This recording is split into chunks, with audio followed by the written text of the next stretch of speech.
Lep pozdrav, spoštovane gledalke, cenjeni gledalci, ljubiteljice in ljubitelji domačega nogometa.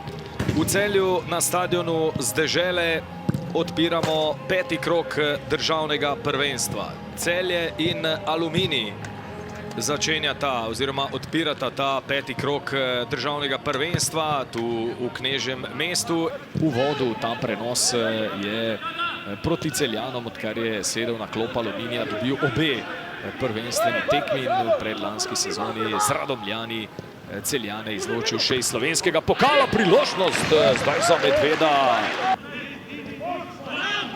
Proti Bizjaku, ta je imel na hrbtu Flisa, zdaj se odpira prostor Celjanom za izvedbo proti napada. Jakobsen išče prostor za strel, dober zaključek Adama Jakobsena, zdržal je ta Ivan Božič. Božič bo poizkusil, Božič strelja preko živega zidu, Jan Željkovič na pravem mestu. A zdaj Kadošič skuša se otresti Bresta.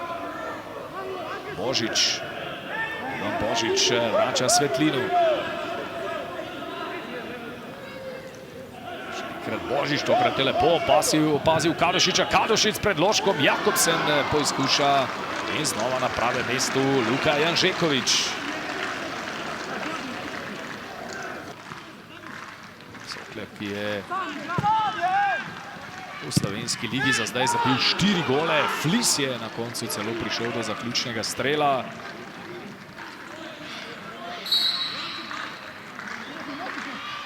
Begić strelja, Begić preko vrat. Praktično začnejo padati. Je Bovka še naprej na visoki ravni. Tole je zdaj priložnost za Aluminij. Pečnik je pred vrati, trese se mreža, to na samo zunanje strani.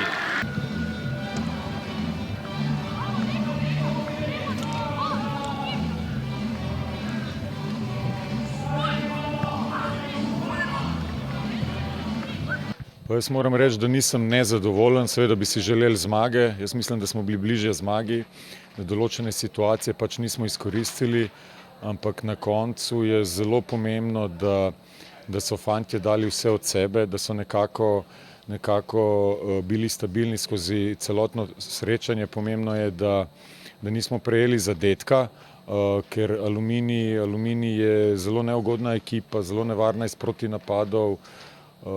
In na koncu smo iz tega vidika lahko zadovoljni. Seveda moramo biti pa predvsem v tem 16-metrskem prostoru, moramo biti še bolj agresivni na to žogo, bolj lačni zadetka in potem bi verjetno tudi danes lahko osvojili 3 točke. Ne, mislim, dobro, jaz mislim, da vsaka ekipa potrebuje neko ravnovesje. Jaz mislim, da smo si vseeno pripravili dovolj situacij.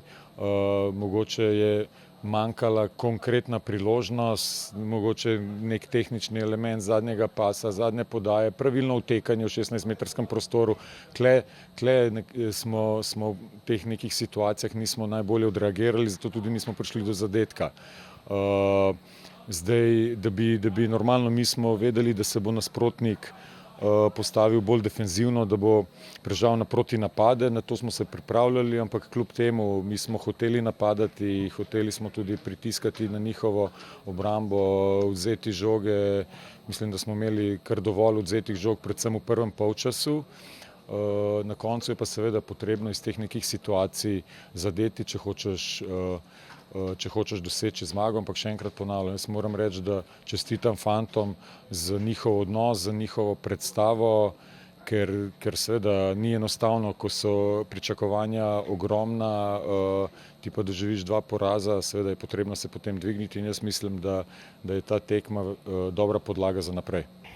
Ja pa ne, glede na to, da potrebujemo kakšno tekmo tudi zmagati, smo lahko danes malo razočarani, nezadovoljni, ker smo pa le imeli tiste izrazite priložnosti so bile na naši strani. Moram tako, da prvi polčas smo malo nerodno stali, malo preveč spuščali sredino, imeli probleme. Drugi polčas smo to zelo dobro zaprli in prihajali do teh priložnosti. In mogli bi zadeti vsaj iz ene teh priložnosti škoda. In mislim, da smo danes mi tista ekipa, ki lahko smo žalostni zaradi 2 točk. Pa ja, sej tudi na koncu koncev, tretja tekma brez sprejetega zadetka. Ampak ja, dejstvo pa je, da bode v oči ta naša neučinkovitost in fantje so na treningih zelo pridni, delamo na teh stvareh, da bi to izboljšali. Enostavno nam ne steče, jaz sem siguren, da ko nam bo to steklo, bomo se hitro veselili kompleta točk. Do takrat pa moramo, če nam ne gre v gol, moramo pa na drugi strani biti kompaktni, čvrsti, to, kar smo danes bili. In garati za vsako osvojeno točko in danes čestitke fantom za vse pregrano. Ja, sigurno smo, mislim, da lahko veseli, da nismo prejeli zadetka. Vemo, da smo imeli v prejšnjih tekmah s tem malo težav. Tudi res je, da smo osvojili prvo točko na domačem terenu. Mislim, da smo lahko s to točko zadovoljni, sploh po 2 porazih, ki smo jih prej doživeli. Tako da moramo pozitivno vzeti to točko. Ja, vsekakor s točko smo zadovoljni. Lahko bi bilo več, oziroma želeli smo se več, nismo igrali na to točko. Znova smo v obrambi oddelali svoje, na vrhu zgoraj više še vedno čakamo tisti gol, oziroma smo ga že dosegli prejšnje kolo, ampak zdaj čakamo še na nove. Nekje 70 minut, 80 minut smo zelo solidno stali na terenu, potem na koncu malo večji pritisk Celja, ampak glede na priložnosti nas in Celjanov mislim, da je točka poštena. Ja, analizirali smo Celjane, vemo, kje je pri ti največja nevarnost. Dobro smo se pripravili na njih, oddelali, tako sem rekel, tisto, kar je bilo treba v obrambi, manjko je samo tisti gol.